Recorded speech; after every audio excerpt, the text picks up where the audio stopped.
get those looks now. We walk into a family function and everyone's like, oh, ooh. I'm like, oh, no, it's just a fupa.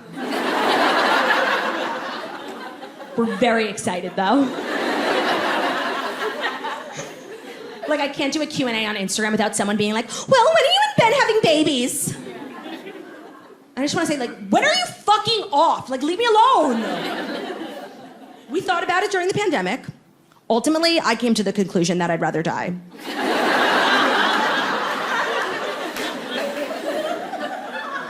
Okay, that's dramatic. No, it's entirely accurate. I'd rather be dead. And it's not because I think I'd be a bad mom. I mean, I know I would be, like, fucking terrible if... It's giving Casey Anthony. Ooh. She's innocent! No, I'm kidding. I don't know if this needs to be said, but I do not stand by, like, mothers who murder their child. I might be for cancel culture, but I ain't for that.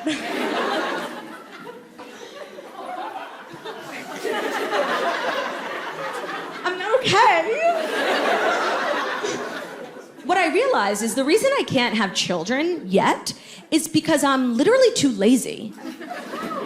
I can barely get out of bed to get myself a soda. That's literally why I got married.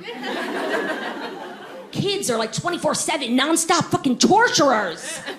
Like, serious question for the mothers in the room. If you're a mom, when do you scroll TikTok? Yeah, because if I was a mom right now, I'm pretty certain I wouldn't know the Renegade. And I do know the Renegade. Okay.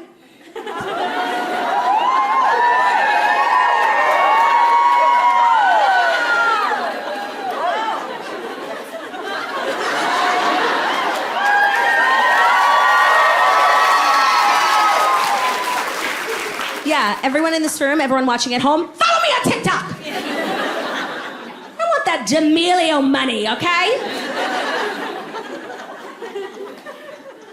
I heard a rumor about parenthood. I heard that when you're a parent, you get out of bed in the morning.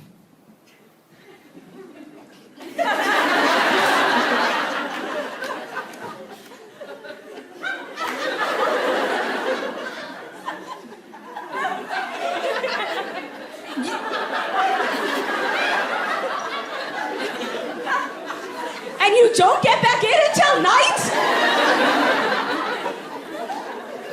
That's fucking psychotic.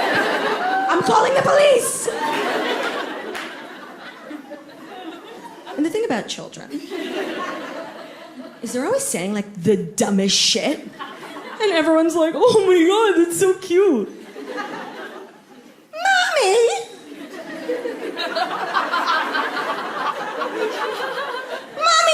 Hungry.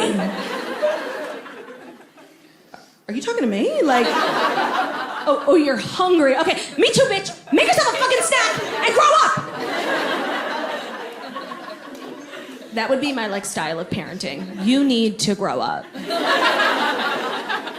And the kid would be like, Mother, I literally cannot do that. And I would say, can't or won't. It's like the most annoying fucking thing our parents used to say, like, shut up. And I have this, like, personal dilemma that I struggle with because I really don't want to have just one kid. Yeah. Because only children are, the worst. They're divas, and they have this really unhealthy obsession with their mothers. And think about it, in this scenario, I'm the mom, and I'm fabulous. The kid is gonna be fucking obsessed with me. I'm not gonna be able to get the fuck away, bitch! Get a life, loser.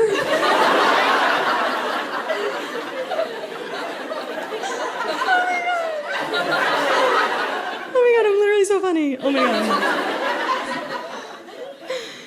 So I'm just not interested in having one child. And I feel like everyone in the room is thinking of an only child they know right now and being like, oh my God, that head case. I just don't want it, you know? Like, you guys remember, what's that actress's name? Leah Michelle? Lean in. Only child. I don't know, I grew up in a house with like a lot of people. I want to have, dead ass, ideally, 50 kids. And I know what you're gonna say. Claudia, you just said you're lazy, so just have one kid and then you could be done and, you're good. But I feel like having one child is extremely difficult and having 50 is like a walk in the park. Because think about it. Let's say, seriously, I gave birth to 50 kids. Biblical shit, okay? I swear to God, the house would be such chaos, nobody would know if I packed my shit up and bounced one day, grabbed all the snacks, put the numbers on the fridge, tell your dad, deuces, I'm out. It's been real. Real fucking torture. I don't know, I grew up in a house with a lot of kids. I feel like you learn important qualities when you're in a house with a lot of kids, what's the one? Sportsmanship. It's a good one. I just think it'd be fun and lit. Although, I did read somewhere, and of course, read somewhere means saw it in a TikTok. It said Osama bin Laden had 50 siblings, so that changes things. I just don't understand how, as a woman, these are my options, for real. I'm either gonna raise a Leah Michelle or an Osama bin Laden. Honestly, it's tough. I don't know which is worse. That was fucked up. I apologize to Osama and the whole bin Laden family. Not a cool comparison. Oh, and I know nobody wants to hear this, but it's the truth. I'm certainly not having kids while all the pandemic stuff is still going on, because nobody wants to hear this, but these kids, woof. In no way, shape, or form are they gonna grow up to be even remotely cool. I'm sorry. You guys, they did school from home for an entire year. Do you know what we used to call kids who did school from home in my day? Losers. Home-schooled jungle freaks. Oh no, and then they go back to school, and while everyone's wearing a mask, it's like the fucking Squid Games, these kids are not okay. And it makes me feel really sad, because I feel like, how we all grow up into civilized adults who participate in society is like learning to read people's faces. At a very young age, we would walk into school and see, oh, teacher's smiling. We would know teacher is happy. And the masks, they kind of get in the way of that, because, we used to walk into class and see teacher frowning, and we would say, oh no, teacher is sad? I would walk into class and see teacher with her eyebrows crossed, and I would say, oh no, teacher needs Botox. Slob. It's not VIP. It's Paul.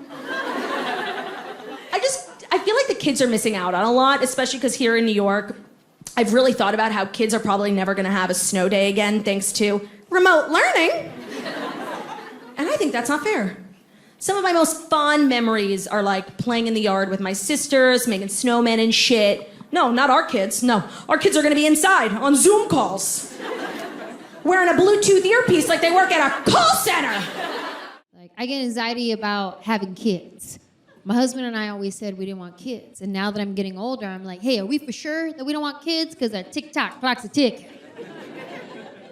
And I always said I didn't want kids because I like my life just the way it is. I don't want to have a kid and mess it up. But all my friends have kids.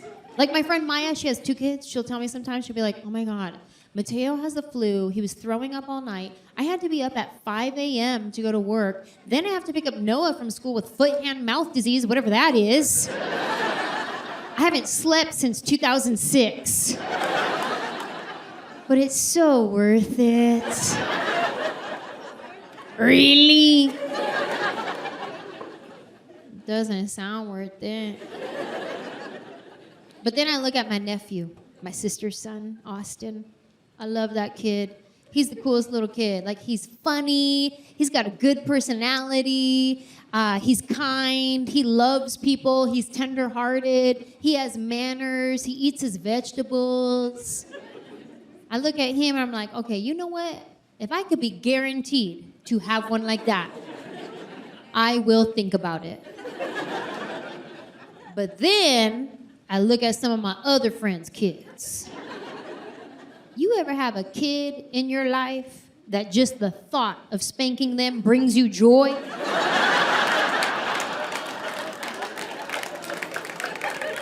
Because I have some kids in my life that I'd be like, ooh, you wait till your mom turns around.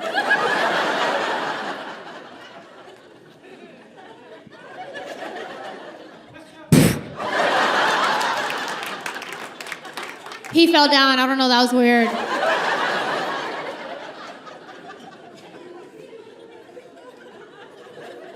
When you don't want kids, you take precautions to make sure you don't have them, like birth control.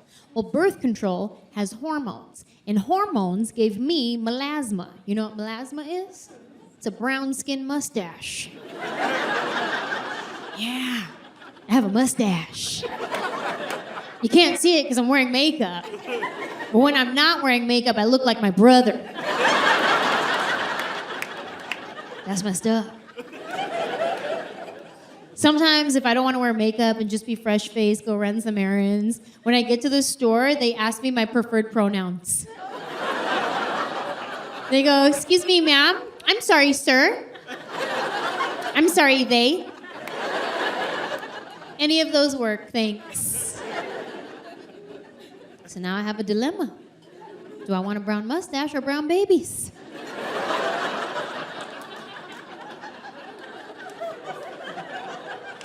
I get the what ifs in my mind about having kids. I start thinking, well, what if I can't chase my dreams anymore? Because I moved to Hollywood to be an actress.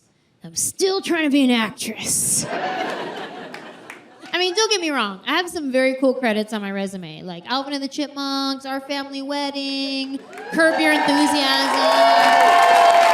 Yeah. Like, I have some very cool credits on my resume. But sometimes when I go to say my prayers, I'm like, oh, come on, Jesus, bigger credits than that. I'll be honest with you guys. When I lay my head down at night, my dream is not to be a mom. My dream is to play a rape victim on Law & Order SVU. Dun, dun, dun, dun, dun. Dun, dun, dun, dun, dun, dun. Beep, beep, boop, boo. That's the dream. That's my dream. I remember when I came close to the dream, and I booked my first speaking role on a TV show called The Shield. Do you guys remember that show? It was like a gritty crime drama, and I was playing a homeless teenager trying to bum a cigarette off a detective. They had me in like a dirty hoodie with a blanket, leaned up against the wall. I was like, ooh, I'm about to win an Oscar for this. I did. I called my friends. I was like, hey, how many lines do you have to say on TV to win an Oscar? And they're like, oh, Oscars are for movies. Oh, we'll see about that.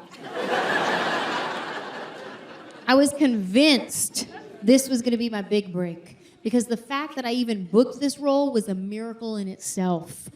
This is how it works. If you want to be on TV, this is how you got to do it. You got to get an audition.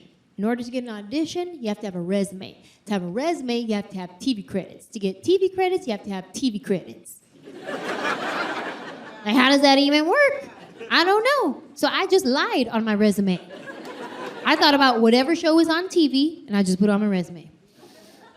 Okay, Friends. Who did you play? Friend of a friend. Ooh, CSI Miami. Who did you play? The girl that dies. My fake resume got me a real audition. I couldn't believe it. I finally had an opportunity to prove myself, to show that I'm a good actor, that I have what it takes. And I remember showing up at that audition, and I'm standing there in front of the casting director, and she's looking at my resume, and she's like, wow, you were on CSI Miami? Mm-hmm. Because it's not a lie if you keep your mouth closed. Mm-hmm. And she goes, wow, that's funny, because I cast that show. I don't remember you. I got caught.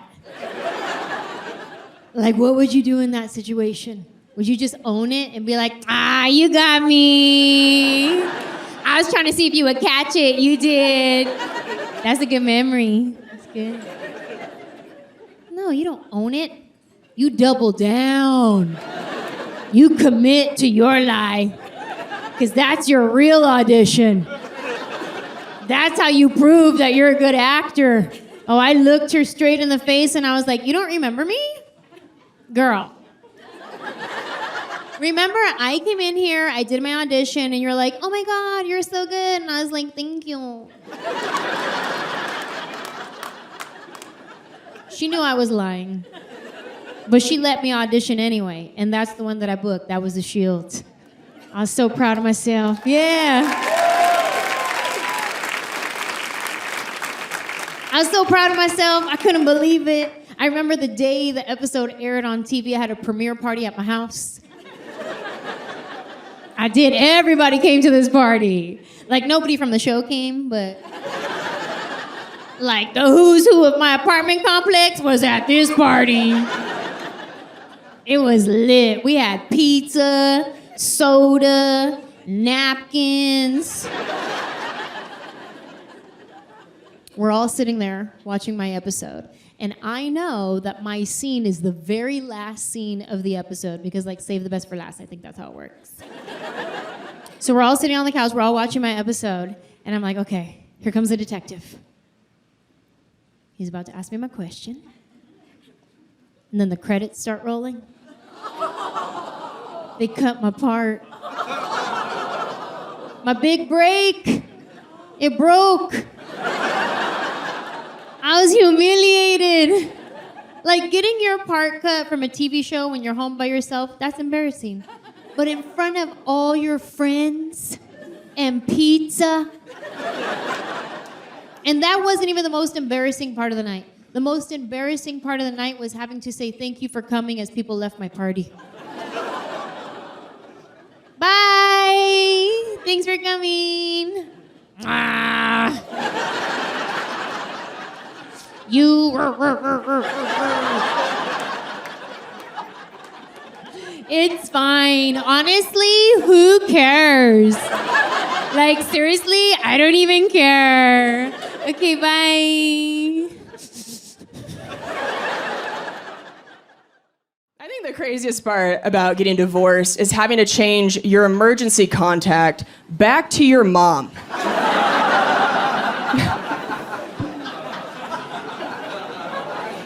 It would be less embarrassing to use a stranger from Craigslist, truly. But other than that, it went pretty smoothly. Like, we still have a lot of love and respect for each other. He's also a comedian, so we didn't have a lot of assets to split up. It's not like there was a summer house and a boat. It was like, do you want the Batman Begins DVD? Who gets the good spatula? And after some time had passed, we decided that we were going to try and be friends again. And that's always a little weird the first time you try hanging out with an ex as a friend. When he saw me, he fist bumped me. I was like, wow, honestly, I would rather have you fist me. That would feel less physically uncomfortable than this nightmare you just put us through. Hated that. Absolutely not. And I've had the deadly peanut allergy for most of my life, so for the 8 years we were together, he had to stop eating peanut products, because if he did and then kissed me, my throat could close. So when I saw him, I was like, oh, what's it like to eat peanut butter again? He goes, oh man, we should have broken up a long time ago.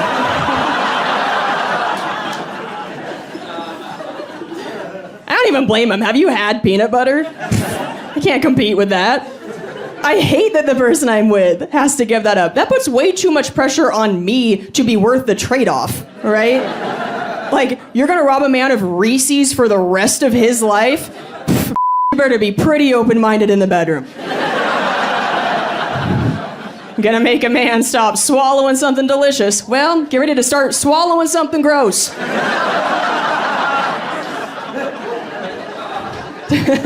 You gotta fill the void that Snickers left. A missionary with the lights off ain't gonna cut it anymore. So, had to learn some new moves and watch some tutorials. That's what I call porn. It's just educational for me now. I just watch with a little notepad like, oh, pretend to gag. Okay. Seems good. I do think it's easy when you get married to stop trying as hard in bed, but God, if you get divorced and you start trying to date again, it's like having to come back out of retirement. You know? It's like you gotta start stretching, get ready to run another BJ 5K. Like, no, I just did this. Somebody moved the finish line back another 10 years. Ugh, can't even see it. Do we have any married people here tonight? That was a pretty sad sound. You guys were faking it a little bit. You're like, eh. Some of you just treated it like a silent auction. You were like... Just so sad. Anybody here been married for a really long time, like over 20 years? You guys are so cute. How long have you been married? 21. Give it up for 21. That's a long time. Yeah. So you guys get it. If you've been working the same job for over 2 decades, you start to cut some corners. Right? But if it is your first week at a new job, you are hustling. You just start. I'm sure you dudes have figured out by now that the best you ever get from us is the first. Because women, we're so competitive, we know that you're about to compare us to every other one you've ever had. So we just enter the arena that night like, I will be queen. Give me that. We pull out all our tips and tricks, hurt our knees, throw our back out. We want a trophy. We will give head to get ahead. But then you get married and you start to treat like you're assembling IKEA furniture. Just skip a few steps, and by the end you're like, next time I'm hiring somebody else to do this.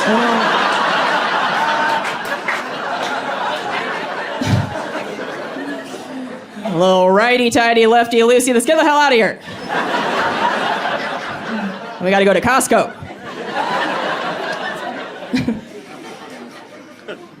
I tried to avoid the whole post-breakup identity crisis. One of my friends went through a breakup, and she got this dramatic haircut afterward as a revenge move against her ex. She's like, if he sees me, he's gonna know he missed out on this whole other me. Like a guy has ever seen a haircut and been like,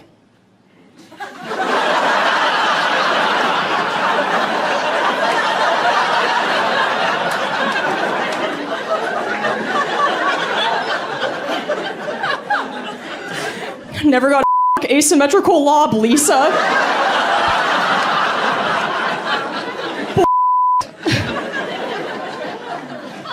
You guys never know when we change our hair, right? You're not even observant of yourselves.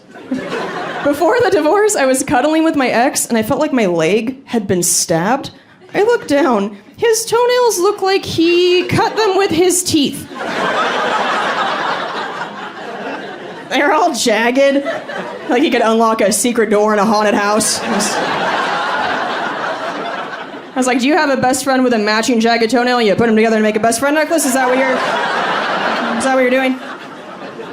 He turned his toe into a prison shiv. And I was like, what is this? He goes, I just didn't notice. Oh, I sure did. When you shanked my Achilles tendon.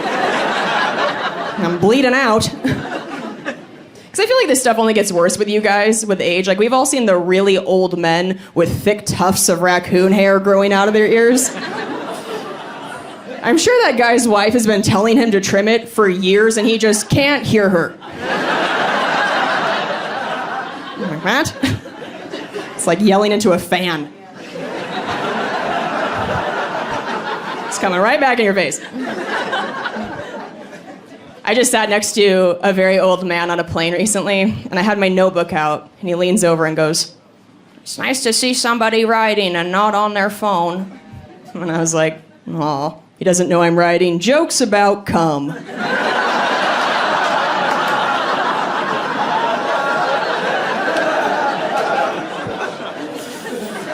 And I was like, oh, suddenly Candy Crush doesn't seem so bad, huh, Wendell? And I booped him on the nose. Love that, Wendell. It does feel a little weird to start over now in my 30s, but at least I know now what I like and don't like in a relationship. For example, I don't care how hot you are, I'm still never gonna eat your ass. Not a fan of the devil's chocolate. No, thank you. And I'm fair about it. I don't ask anybody to eat mine either, okay? There's no need. Women have a lot of holes down there. It's like a mini golf course. Just skip the one that's in a lagoon. Just don't even look at it. I do think I made an actual good choice recently. I just quit being vegan after a year and a half of doing it. I'm back, baby! Back in these meat streets. Oh, man, does it feel good to have friends again? Yeah, no one wants you around. My ex-husband and I, we went vegan together on January 1st, 2020. And then 2 months later, we were divorced. Am I saying that veganism ruins marriages? Yeah, I am. But if we kept on eating nachos, we would have been too happy and too sleepy to notice our problems. There's not a lot of divorce in the Midwest. People think it's religion. It's cheese curds. Cheese can do what God can't. A couple hasn't had sex in 20 years, but they eat a cheese curd and go, you know what? One more day.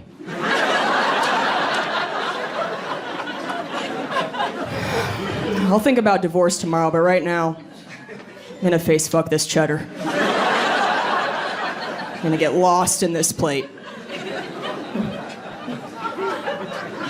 So, I just saw something online that burned my eyes. I just found out that I'm on WikiFeet. Does anybody here know what WikiFeet is? A few of you nodding. A lot of dudes that are like, don't make eye contact with me right now. If you don't know what WikiFeet is, it's a website for people with foot fetishes. So women, if you post a photo on Instagram that shows your little tootsies, the foot folks might do a copy and paste onto WikiFeet and then zoom in on your toes and make their keyboard sticky. I know. It's like scrapbooking for men who need Jesus. It's a nice hobby. I know that sounds like I'm kink shaming. I'm really not trying to. Honestly, I am so jealous that some people can get off from that. Like, I wish I could just stare at a dude's hairy kneecap and get tingles in my basement. What a life. I would live on Wiki knees. Oh, I would get nothing done. So much harder than that. So somebody told me that there's this profile of me on WikiFeet, and at first when I heard that, I was like, oh, does that mean I have hot feet? I'm so flattered.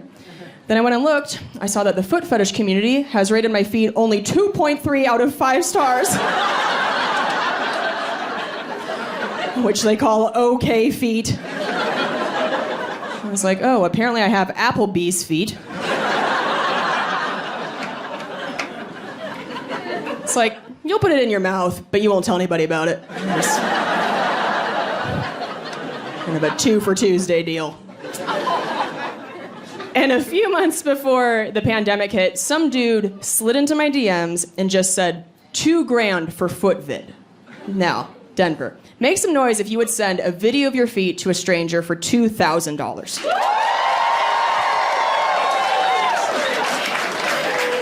Godless animals, all of ya.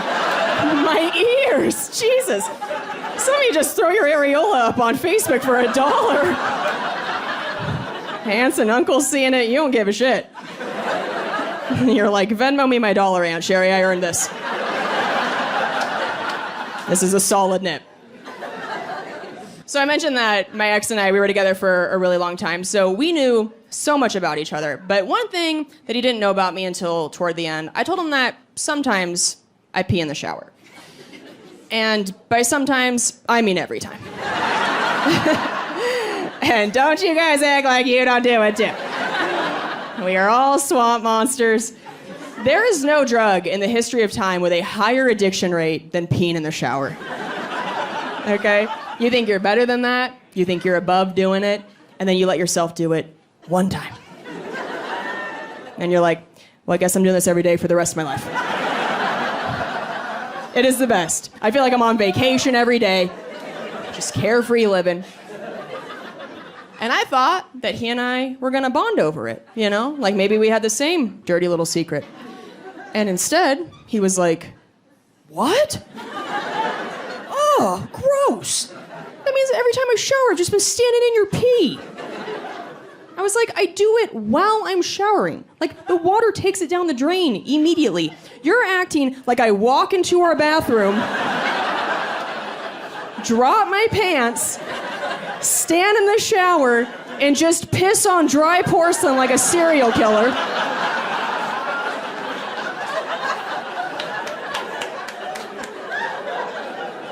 And then get out, put my pants back on, and just leave you a puddle of urine like a feral cat. I was like, I'm gonna start peeing on your pillow, give you some real problems. This is nonsense. One of my friends told me that apparently we're all supposed to throw our pillows away once a year and get new ones. You guys been doing that? Feels good to be gross together, huh? We all have such a weird attitude toward pillows because they cost like $10, but we all keep the same disgusting pillows for decades, like it's the Great Depression. Like we're some old prospector like, well, this here's the pillow they gave me at the orphanage, and I'll be goddamned if this ain't the same pillow I die with. Why? Pillows and towels, right? Like, we never get rid of towels. They just eventually become the ones you, like, dry the dog with.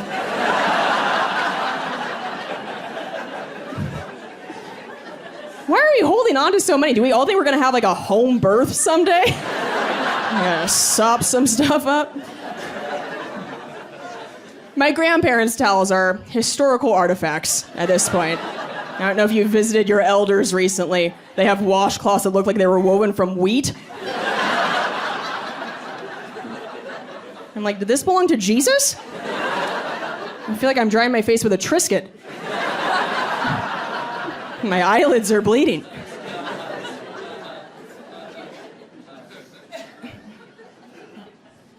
So I got on dating apps for the first time last year, and they let me onto the celebrity dating app, which, listen, obviously they use the term celebrity real loosely, okay? If they saw my wiki feed, they'd be like, absolutely not. We gotta... She can't sit with us.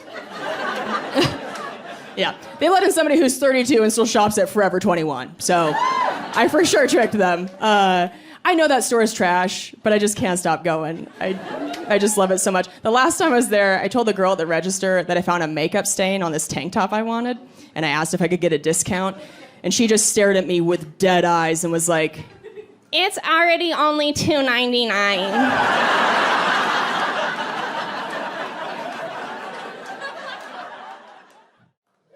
I think my parents worry less about me now because I'm married now, which feels crazy to say. It feels so grown up, but I am married. Clap if you're married in here. Okay, all right.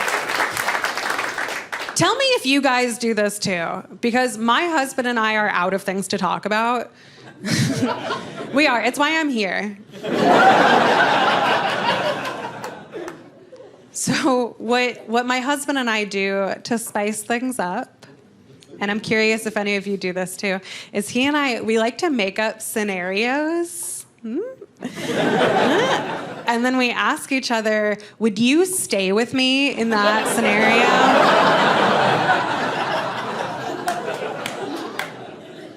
Yeah, do it. Everybody do it with your significant other. If you're not, it's the hottest way to get into a fight. I cannot recommend it enough.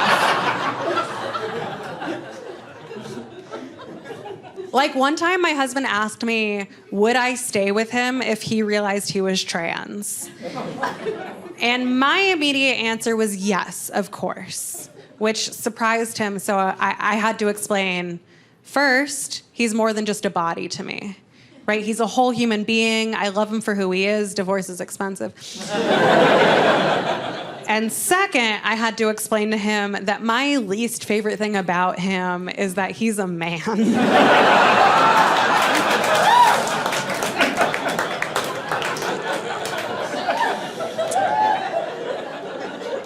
Like, he has great qualities, but I've never been psyched that he was a dude. Do you know what I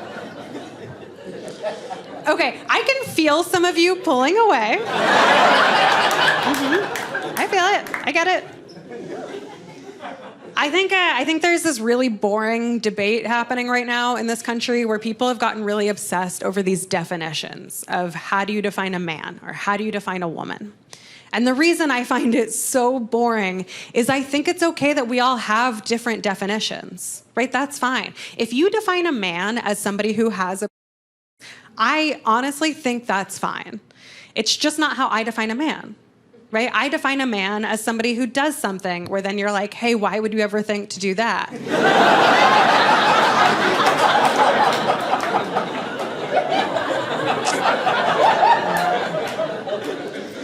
Like, what was the thought process behind the action you just took?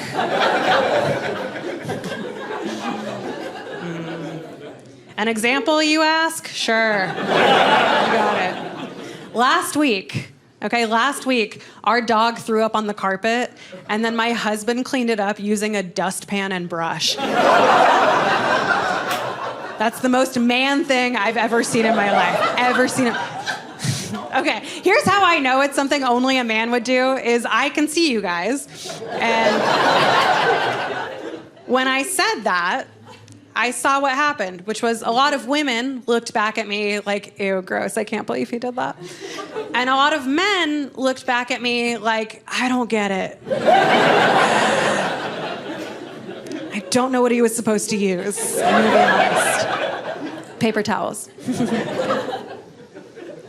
It's fine. The first time my husband ever heard me tell that story on stage, he got so defensive. Because he was like, that wasn't last week. Right.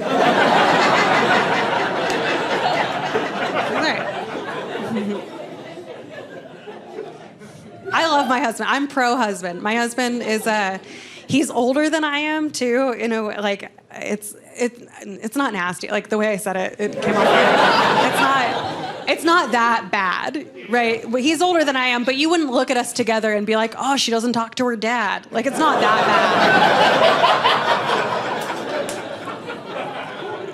bad. Our age gap, when we met, he was 34 and I was 25, which I honestly didn't think anything of at the time. But on my 34th birthday, I distinctly remember blowing out my candles, looking up at him and realizing, oh, you creep.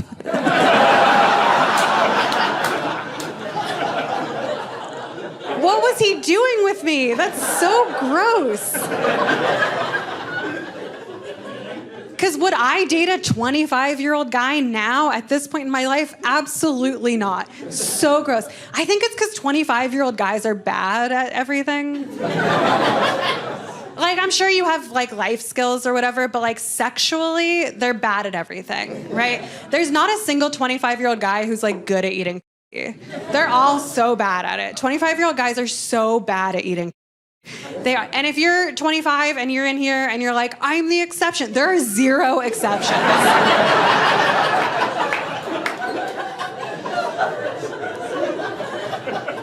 You know why? It's not their fault. It's not at all their fault. It's because it's not an experience thing. It's an attitude thing. Right? 25-year-old guys, when they go down on a lady, they're doing it to check it off a list and then be like, I'm a feminist. And that's great. But the reason it gets so much better when men get older, like when they get to be in their 40s and up, the reason it's so much better is because those guys, they're eating so that they don't die alone.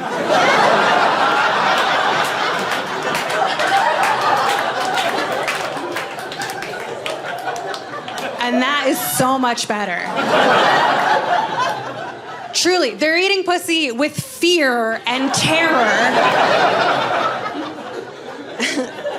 And that is what makes me... If I see the whites of your eyes, it's over. You know what I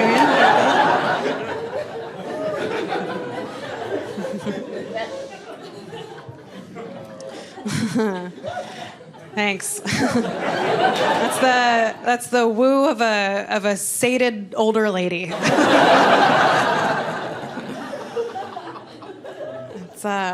That's interesting. My husband and I, we've been talking about having kids a lot lately, which is so wild to think that I'm old enough to do that. Not only am I old enough to have kids, I'm running out of time. I'm at the age where I keep getting asked if I'm gonna freeze my eggs, and I keep having to explain that I can barely afford eggs. Right, my husband and I, we don't have kids right now. We're a dustpan and brush anymore because we had to throw it away, but... I have to say, this is so embarrassing to admit, but a big thing that's stopping me from having kids is I don't want to have a boy. And you're not supposed to say that. I'm well aware. When somebody asks you, what do you want to have, boy or girl? You're supposed to say, I don't care, as long as they're healthy. But I've given it a lot of thought, and I would rather have a sick girl.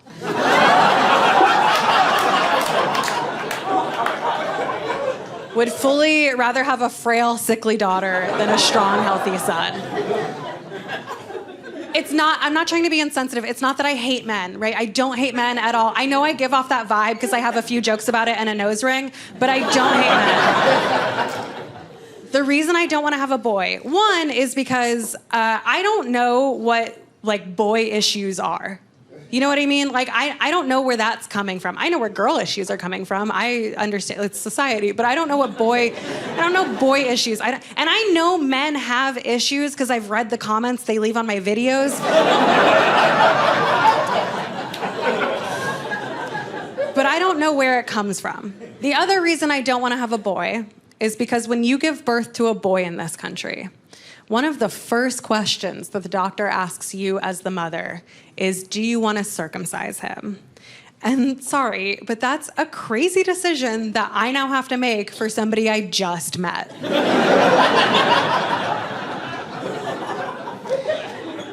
I don't know his name yet, okay? And you want me to figure out what to do with his...